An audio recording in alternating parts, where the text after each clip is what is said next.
This is episode 104 of That Shakespeare Life. That Shakespeare Life is now available on our very own digital app.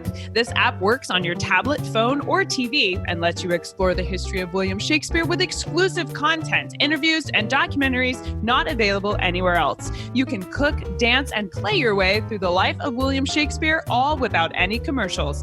Find out more at cassidycash.com/experience and stay tuned after the episode for even more details. Hi, I'm Lauren Shook, Assistant Professor of English at Texas Lutheran University and author of A Place at Shakespeare's Table. Another great method for studying the life of William Shakespeare includes listening to this. It's That Shakespeare Life with my friend Cassidy Cash.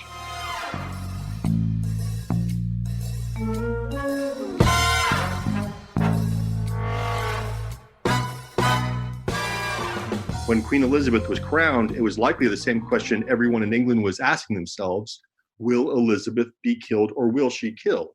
When Mary was executed, for many people, it was a tremendous surprise and shock that Queen Elizabeth had killed another queen, and her cousin no less. Welcome to That Shakespeare Life with Cassidy Cash. Cassidy believes that if you desire to successfully learn or perform Shakespeare's plays, then understanding the real life and history of William Shakespeare himself is a must. That Shakespeare Life is the podcast that helps you go beyond the curtain of some of Shakespeare's most iconic works and explore the world of early modern England as Shakespeare would have lived it, learning from the writers, historians, and performers who know it best. And now, here's Cassidy. After a long and tense back and forth of letters, threats, offers of sisterhood, and ultimately betrayal, Elizabeth I ordered Mary Queen of Scots to be executed in 1587 when William Shakespeare was 24 years old, right in the middle of what is called Shakespeare's lost years, because historical records leave a gap here in the timeline of the Bard about exactly what he was doing in these years of his life. But looking at broader history and exploring Mary Queen of Scots specifically, it turns out that much of England was confused about what precisely was happening for anyone. Mary's death was polarizing for England as it was a culmination of tensions between Catholics versus Protestants and a strong statement about the reign of Queen Elizabeth. Mary Queen of Scots had a strong claim to the throne of England, and she exerted her might forcefully to try and achieve that role. Famously known for her swift and decisive action against any action or treasonous person who hinted at a threat to the throne, Elizabeth I was not only surprisingly tolerant of Mary, inviting her to England on terms of peace, but Elizabeth would go on to appoint James I, the son of Mary Queen of Scots, as her successor after Elizabeth died. As the son of Mary Queen of Scots, James I took the throne in 1603. Was it ultimately a victory for Mary? Our guest, David Schajer, is the author of a series of books on the intersection between Mary Queen of Scots, Elizabeth I, and James I, the lives of which contain so much real-life drama that their impact spilled over onto the stage of William Shakespeare, where many moments in his plays like Hamlet, Titus Andronicus, and The Merchant of Venice seem to belie the thoughts of the moment, like small time capsules offering a glimpse into what it was like to live through this pivotal moment in history. David Schajer is a historian and author of Shakespeare Solved, a series of historical fiction novels based on the life of William Shakespeare. His series uses history as the wireframe for his stories to showcase David's theory about what should fill the gaps for questions like why Elizabeth I would be kind to a huge threat to the throne like Mary Queen of Scots. And his series attempts to offer a historically plausible explanation for how these events might have impacted Shakespeare. Before we hear from David on Mary Queen of Scots, I want to tell you about our Experience Shakespeare Digital History Activity Kits. These activities are digital kits you can download that let you take a piece of Shakespeare's history and try it out for yourself. They're like science labs for history. Each one coordinates with a podcast episode here on That Shakespeare Life, and it's designed to be completed with items you can easily purchase at a local market or may already have at home. They explore games, recipes, dances, and more that appear in Shakespeare's plays, and after teaching you about the history of that topic, these kits offer you a video tutorial and step-by-step instructions so you can try it out for yourself. Learn more about the kits and the bonus material that's included, and you can even become a member to have one of these kits sent to you each month at CassidyCash.com/experience. That's CassidyCash.com/experience. This week, David joins us in the studio to give us an inside look at his series of novels and to share the actual history of Mary Queen of Scots, Elizabeth I, and the enduring drama of the royal throne that permeated the life of William Shakespeare. Hello, David. Welcome to the show. I want to thank you, Cassidy. I'm very honored to be on your podcast. What you are doing with your podcast and with your fantastic website to help people gain a deeper understanding of Shakespeare, it's so invaluable. It's so inspiring. Oh, thank you so much. What a compliment. Absolutely. Well, there's very few people that I meet who, everyone loves Shakespeare, but to have the passion that you have, it's extraordinary. So I'm excited. Oh, well, thank you. Well, we're excited to talk with you today. How were Mary and Elizabeth related? Mary and Elizabeth were cousins. They were first cousins once removed. As a student of history and as a writer of historical fiction, I love characters. The more complex, the better. These are two of the most fascinating women together on the same stage of history. It is thrilling for me to bring them to life in words in my series of historical novels. Elizabeth had initially welcomed Mary to England, but with Mary having chose to marry Lord Darnley, not to mention raising a substantial army specifically to try and claim the English throne, why was Mary not seen as a threat right away? Because it gets right to the heart of the tragedy between them. Yes, Queen Elizabeth invited Mary to come to England in 1562. It seems from their letters that they really did want to find ways to become friends and not become enemies. They wrote to each other and called each other sister. Queen Elizabeth had to cancel it, however, for many reasons, not the least of which was the French Wars of Religion, which had suddenly begun. I think that Queen Elizabeth always saw Mary as a threat from the very first moment she became Queen of England. When Elizabeth was crowned in 1558, I doubt that she was planning to kill Mary, but it was probably not far from her mind. From the very beginning of her reign, she was probably asking herself if she had what it takes to survive. This is not unlike the moment right after Macbeth is crowned King of Scotland, having just murdered King Duncan. Macbeth knows that his monarchy won't amount to much if he can't stay alive. He knows that he is going to have to kill or be killed.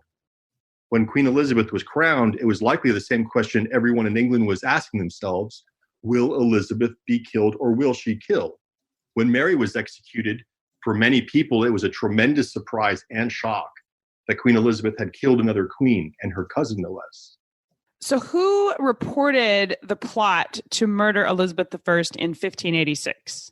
Well, this plot, this Babington plot, as it was called, was discovered by Sir Francis Walsingham, the Queen's Secretary of State. He is often referred to as the Queen's spy master, quote unquote. And to my mind, he was capable of doing anything to protect Queen Elizabeth and England. Mary, Queen of Scots, had been held prisoner in England, held against her will for 19 years. Walsingham had agents of his keep her under surveillance. They intercepted letters in which she allegedly authorized a plot to murder Queen Elizabeth. The plot involved a Spanish invasion of England to put Mary on the throne as a Catholic Queen of England. It is entirely possible that the plot was a fake, a false flag operation perhaps, to entrap Mary. But even if one or all of the letters were forgeries, the threat was still real. The fear was very real, and that was really all that mattered.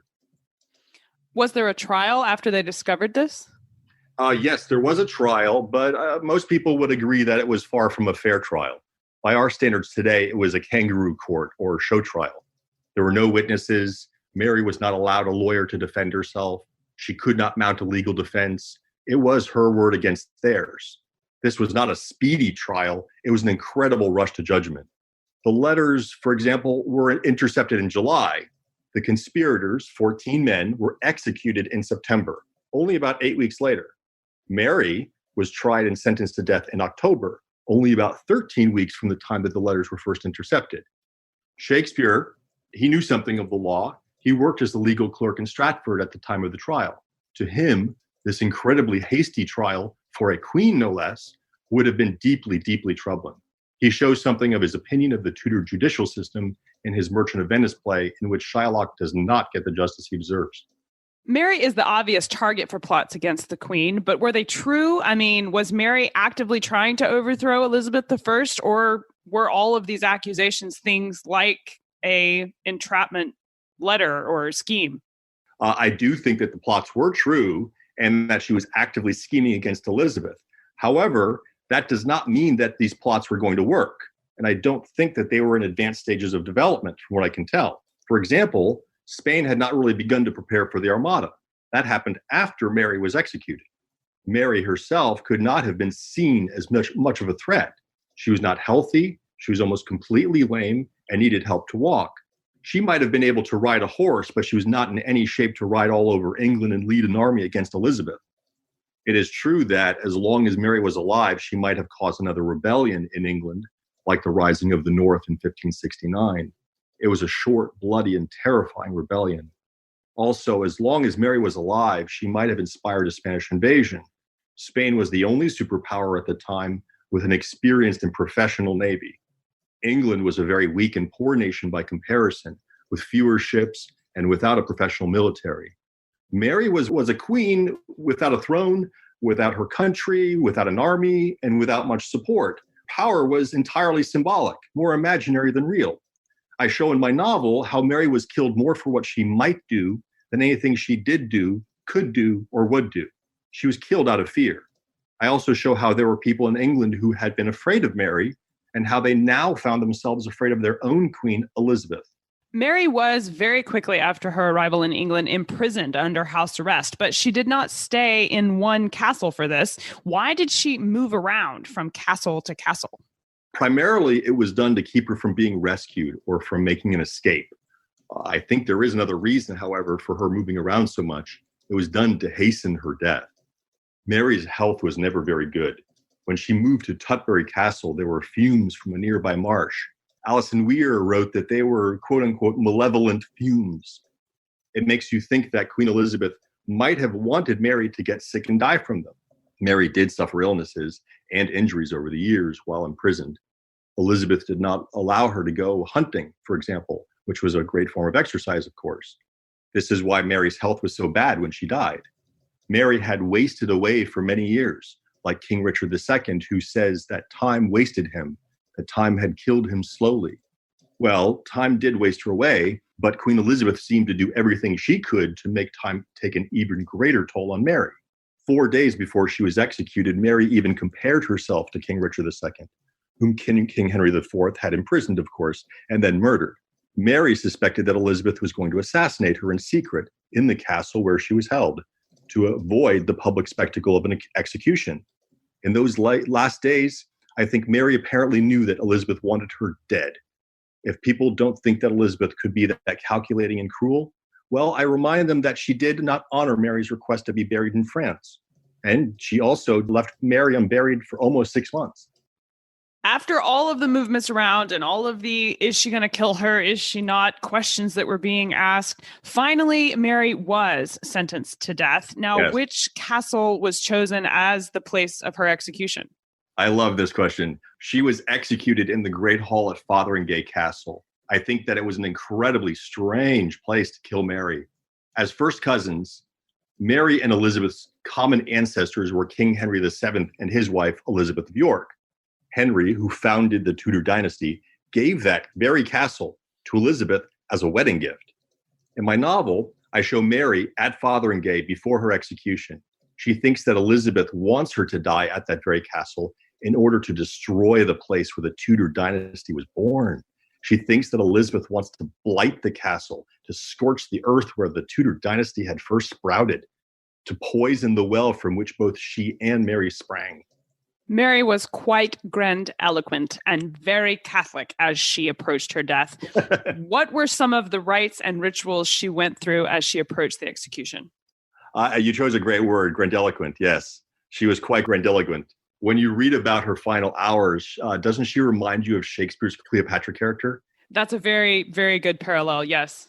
She's so overly theatrical and melodramatic. It just, every time I think of Mary at this moment, I think of Cleopatra for some strange reason. In the last hours before Mary's execution, she mostly prayed.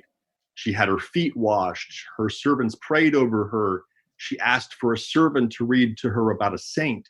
But I find it very telling that she wanted to hear about a saint who had sinned more than she had. There are fascinating and touching moments that suggest that she was truly and devoutly Catholic and very pious. But at her execution, however, she frequently made the sign of the cross with the crucifix she had in her hand. She told the Protestant lords that she could not pray with them because, in her words, we are not of the same religion. She prayed aloud in Latin. She struck her breast with her crucifix and kissed it more than once. Her behavior right before her execution seems rather staged. Historian John Guy, great historian, excellent writer. He wrote that Mary was not a true Catholic and had, quote unquote, reinvented herself as a Catholic while she was imprisoned for political reasons. I think he makes a very good point, and there might be some real truth to that. However, for all we know, she had become a true and fervent and sincere Catholic in her final days. His word is reinvented. Perhaps her word for it was repentance. Perhaps she truly wanted to be saved in her final days as she approached her death. As a writer, I try very hard not to judge her or any of my other characters. I try to represent them as best as I can and let you, the reader, decide for yourself. That is how Shakespeare approached just about every single character, especially the major ones. Even while we may shake our heads at Cleopatra as she kills herself with the asp, we can't stop watching her. She is so charismatic and unforgettable. Well, we're still talking about Mary today. She still has a firm hold on our imaginations, which of course I think she knew she would. Now, this next question is somewhat macabre, but I couldn't avoid it because it's just so fitting with the theatrical and sort of just fantastic part of Mary's last days. But was she executed with a guillotine? Because I read one account that suggested she was rather brutally executed and that the executioner missed on the first strike. Right. Well, it might as well have been a guillotine. It was so gruesome. Yes, the executioner missed on the first strike. It took 3 blows with an axe. Ugh. Yeah, 3. Even people who did not like Mary at the time would have been shocked that a queen was executed in such a bloody manner. Knowing that history would not judge her kindly for it, Elizabeth tried to blame others. Today we know the truth. We know the truth that Elizabeth did indeed sign Mary's death warrant. She did indeed approve Mary's death and then try to make it appear like she never did. She wanted it both ways. In my novel, After Mary's Death, I show how, at the time, no one knew what to believe. There was no TV, no internet, no news you could rely on. The people just had lots of rumors. So I show in my novel how the execution terrified and confused many people, especially the lords and ladies of Elizabeth's royal court. Some people, some of them, would have believed that Elizabeth was innocent and that Mary was murdered by Elizabeth's counselors. But that creates a new problem, which means, what does it mean that the queen does not have control of her own government, her own counselors? That alone could have sparked a revolt across the country. On the other hand, some people would have believed that Elizabeth was guilty of murdering Mary. Well, so even though the execution was public, who to blame for the execution was a mystery. Probably everyone feared that Elizabeth or her government might conduct further treason trials and send more people to their deaths. Anyone deemed to be a quote-unquote enemy of the state. No one knew what was true, what was false, who to trust and who to fear. London must have been an incredibly frightening place at the time, and that's when Shakespeare arrived.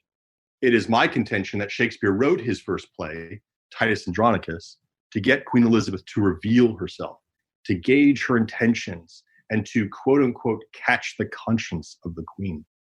Mary left specific instructions for what to say to her son James, which is notably the man who would become King of England after Elizabeth I's death in 1603. Now, do we know what Mary's final instructions were for her son before she died? I think you're referring to how concerned Mary was about his being a Protestant. She thought that he was, in her words, deluded to be a Protestant.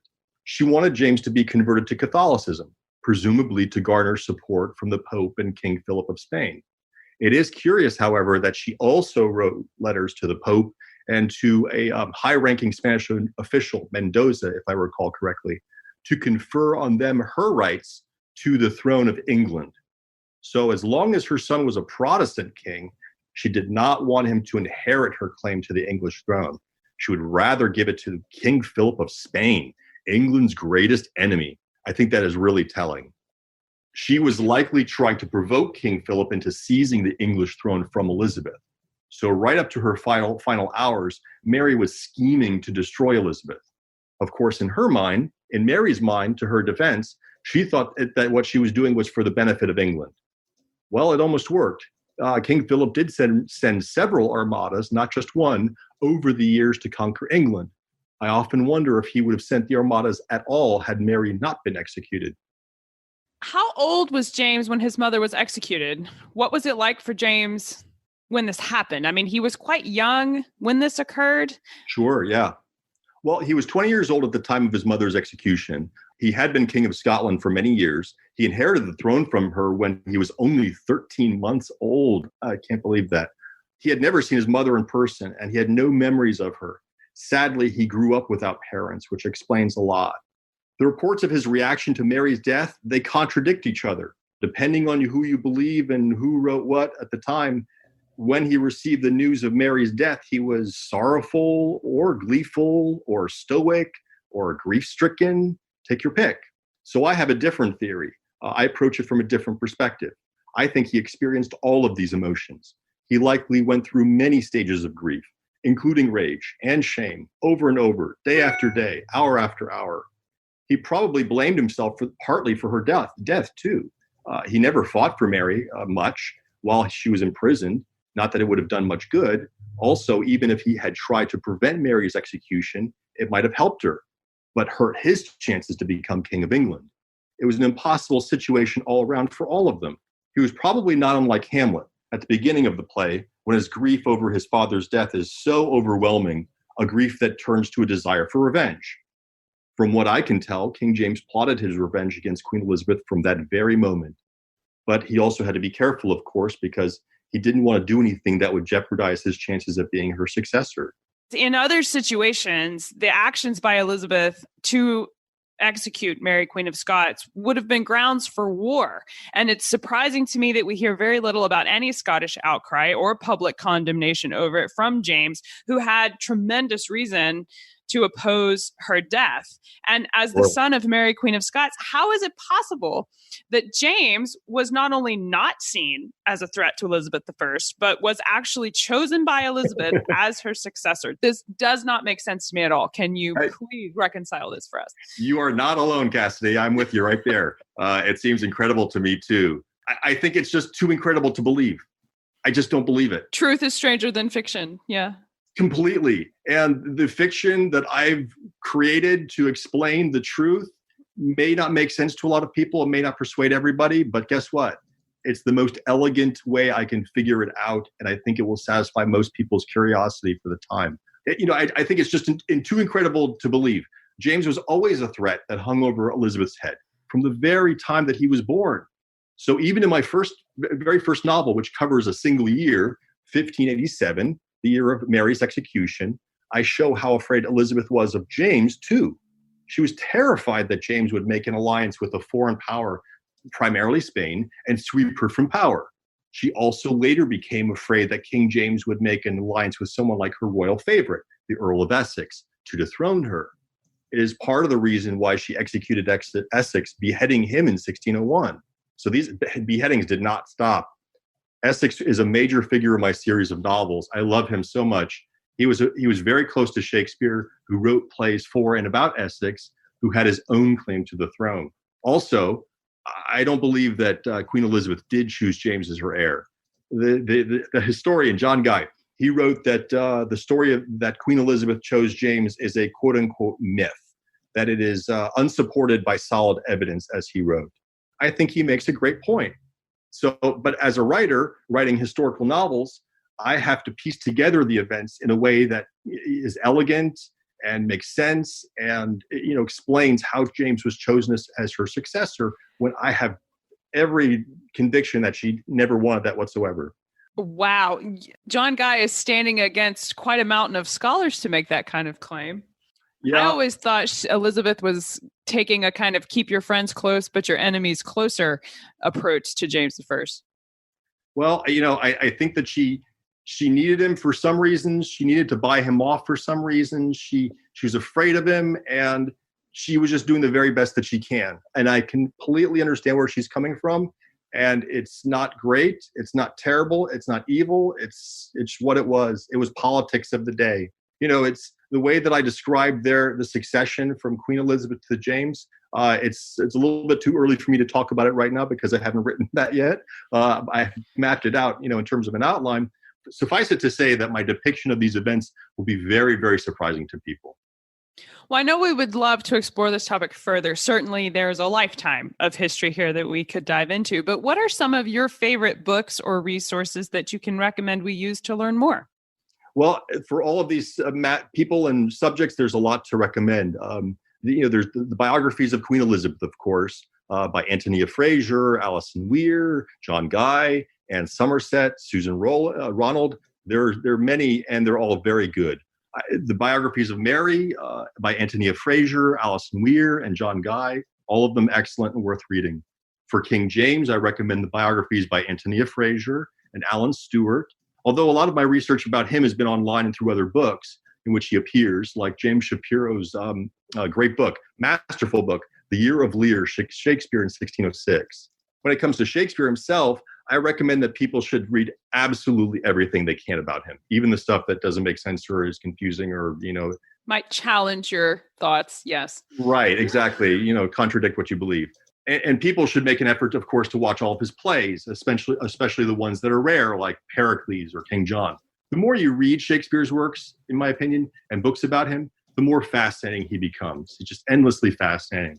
I don't have a favorite biography for him. All of them are excellent, even when they get it wrong about him. For those people who want to find Shakespeare in his own writings, to discover him and sense who he is as a writer and as a person, I have some advice. I always advise people that you should look between the lines, read between the lines to find him, and you will see him very clearly. He didn't live in an England that was free as free as it is now.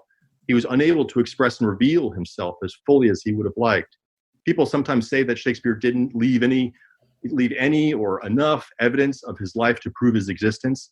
They simply just don't know what they're talking about. Don't listen to them. Ignore them. Keep reading. He wasn't a historian. Shakespeare was a poet. He was an artist.